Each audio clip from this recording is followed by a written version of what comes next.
Good afternoon. So last class we were talking about the concept, so that was judiciary. So in that we started talking about the single integrated system, judicial system in our country. So that was about Supreme Court. So previous class we talked about appointments, qualifications, then composition of the Supreme Court. We talked.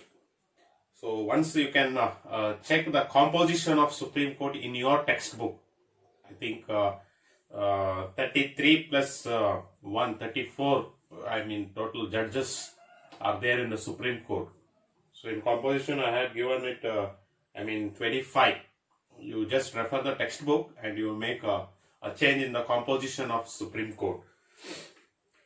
Then we talked about the tenure, till the age of 65, judges of the Supreme Court can remain in the office. Then we get into the important topic of the lesson, so that was powers and functions of Supreme Court, or jurisdiction and functions of Supreme Court. So in that last class, 3 important jurisdictions, so we had talked. One is original jurisdiction, then appellate jurisdiction, then a revisory function of jurisdiction. So we had discussed in the previous class. Today's class we will go with the one more the function, that is advisory function.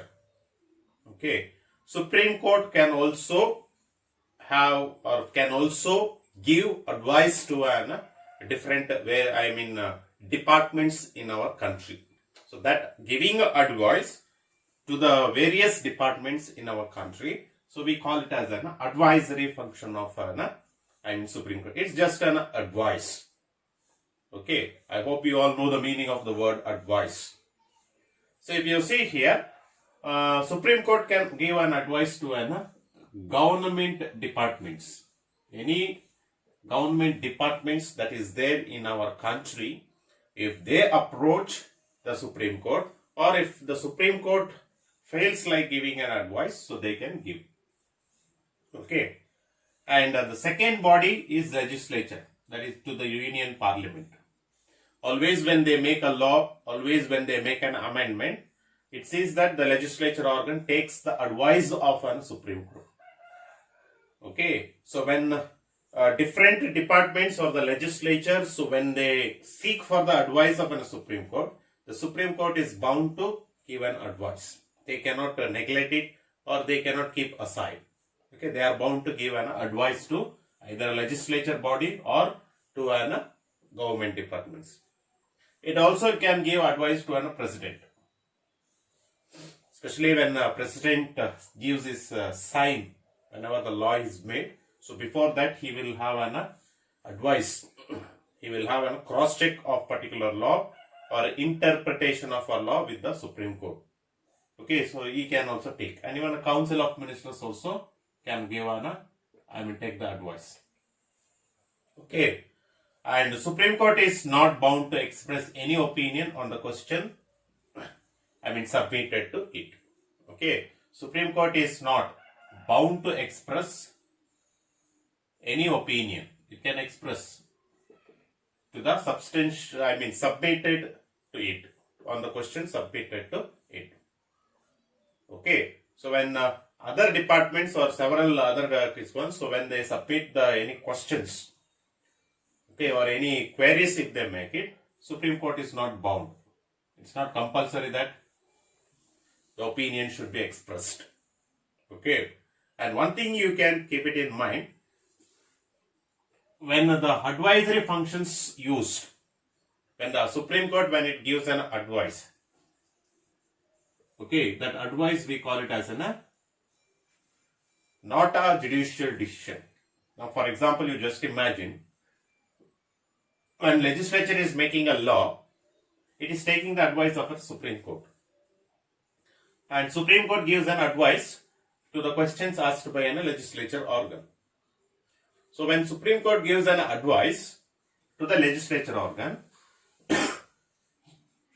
it is a duty of legislature organ to take the advice or to not to take. Okay. When it is not taking the advice which is being given by a Supreme Court, then Supreme Court cannot make a query against the legislature organ that you have come to me and you have taken advice from me, why you are not implemented it. They cannot, question it. Because it is just an advice. That's the reason it's called as it is not a judicial decision. Any advice that is being given by a Supreme Court, when the different departments or legislature or president or council of ministers, when they approach, it is just an advice or it is just an advisory opinion which is not a judicial decision. It is not compulsory that particular submitted questions, okay, which is being Supreme Court has been given the opinion or advice to it, it should be implemented. Okay, it is not a judicial decision.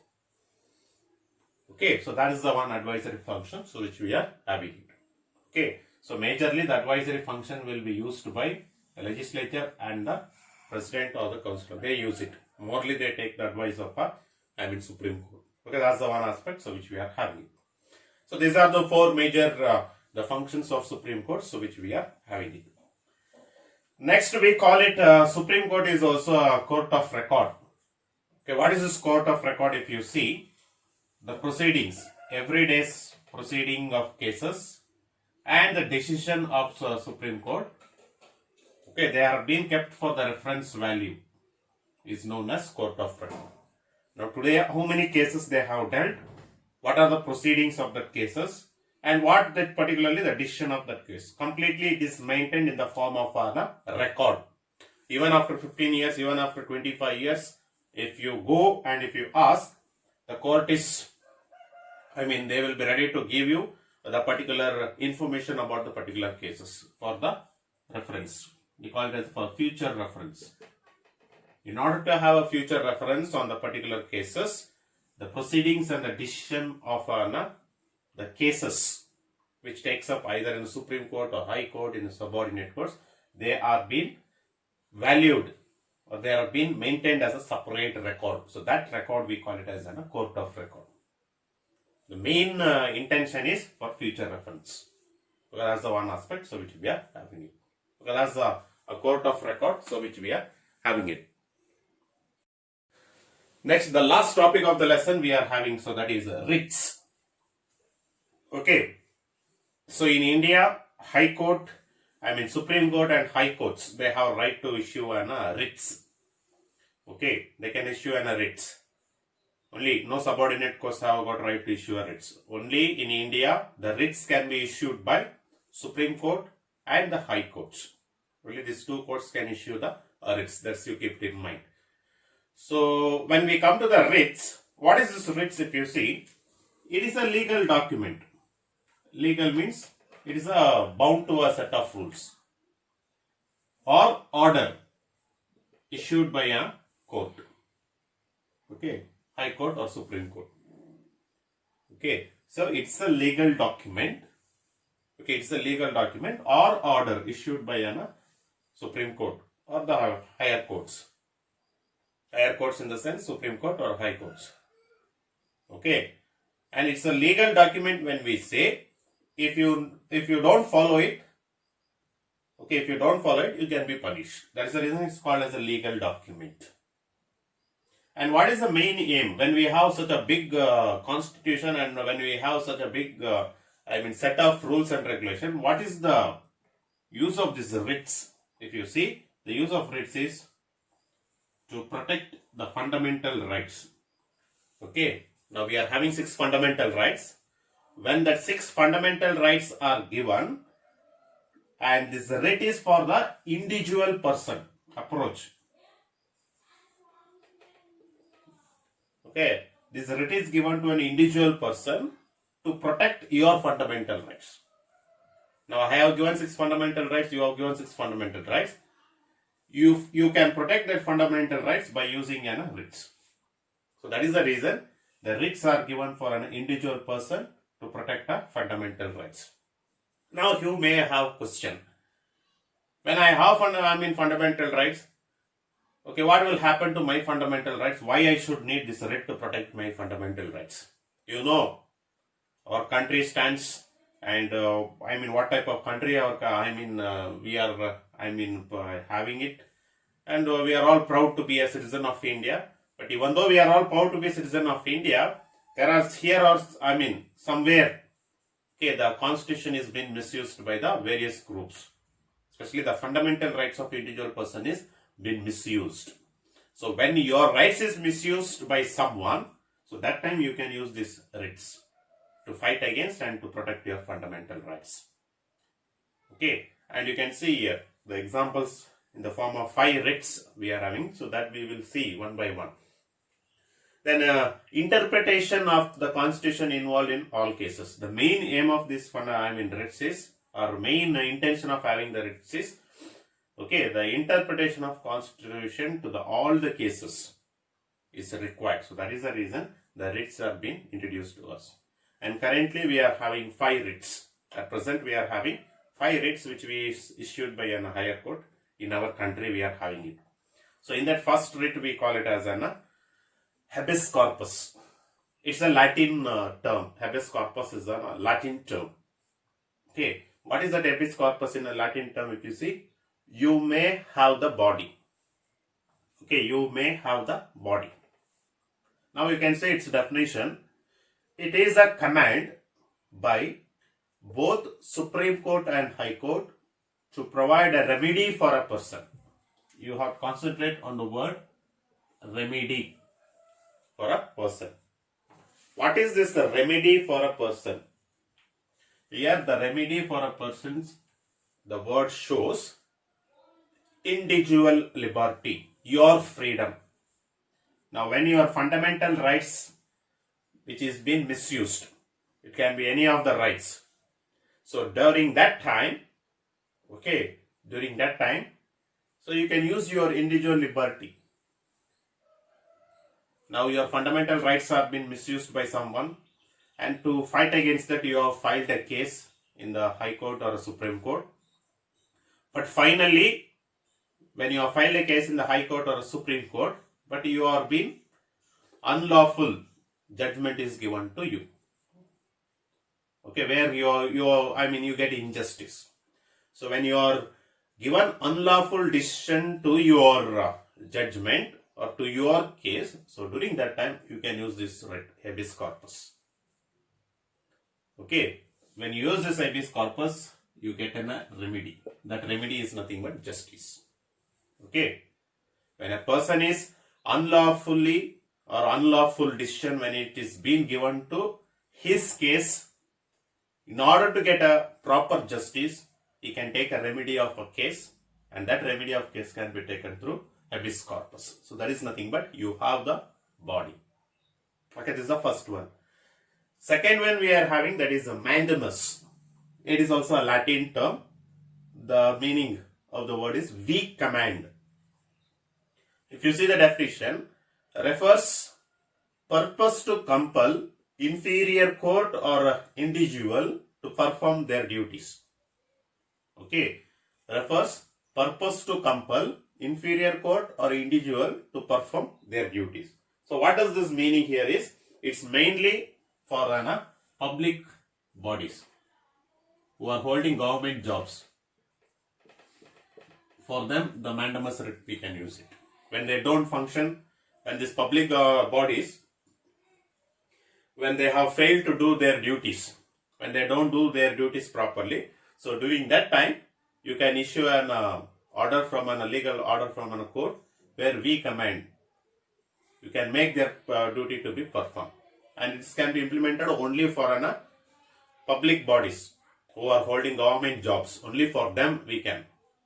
Okay, when they don't do their duties properly, when their functioning is not proper, so during that time, you can take a legal order from a court and you can make such person to, perform their duties. So that is the reason we command it is. Once the command is given by a court, they have to continue they perform their duties. The next third one we are having, that is prohibition, to forbid. The meaning is, this is also Latin term. Your meaning is to provide. refers usually issued by a higher court to stop proceeding of, a lower court. Okay, stop proceeding in a lower court. Now, for example, any of the decision, okay, any of the cases or the higher court to stop the proceedings in the lower court. So during that time, it refers to an individual person to be issued and a high court to stop the proceedings in the lower court, and it can have an interpretation of an decision. Now, case is running in the lower court. You need a substantial, queries is required. So during that time, to forbid, special leave is granted to the case, and interpretation of the higher court will take place in that particular case. That is a prohibition. Then we are having a scenario. Okay, scenario. It's nothing but to be informed. To be informed refers to a writ issued by the superior court to an inferior court. A superior court means it can be, if it is high court will be the superior, and subordinate court will be the inferior court. If it is to the Supreme Court will be superior and high court will be inferior to the court in order to quash its order or a decision. Okay, now a case is running in particularly taking place. I don't want the case to be continued in the high court. If it is high court, I don't want to continue my case in the high court. So I want to have a transfer of cases. So during that time, I use an appellate jurisdiction and I appeal for my transfer of cases. So when the transfer of cases appeal, so the legal document will be issued from a superior court to inferior court to stop, to be informed that the case has to be transferred to the higher court. Okay, while transferring the cases, this particular writ is used. And the last one we are having, that is quo warranto. So quo warranto, a Latin term, its meaning is who are you? Okay, this writ is directed against a person who has wrongly taken over the office. So especially these are all the government job holders. Okay, so when these government job holders, when they are appointed as a government job holders, so that eligibility checking. So when they use this quo warranto, whether he or she is eligible to hold particular, or he or she is wrongly occupied that government job. Maybe the criminal offense will be there. They might have shown there is no criminal offense. Okay, or they may be holding two government jobs at a time. So like this, all when a person wrongly, when they are, take over the office. So during that time, this quo warranto writ can be used, where such person will be removed, and who is right person to that particular job. So that particular job person will be given a job. So these are the 5 types of writs, so which we are, having it in our country. So that's about the, Supreme Court, which we are having it. So here we end this Supreme Court lesson, and as well as the civics concept is being ended. So High Court and Subordinate Court, this year for your syllabus, it's not there. So only the Supreme Court is there. So here we complete the concept of civics. So next class onwards, we will go with the contemporary world, that is the First World War, Second World War, Fascism, Nazism, then the UNO. So these 4 chapters, so we will go through in the next class. So civics, once you can have revise of all the lessons. So if you have any doubts, so let me know, about the doubts. Okay, thank you.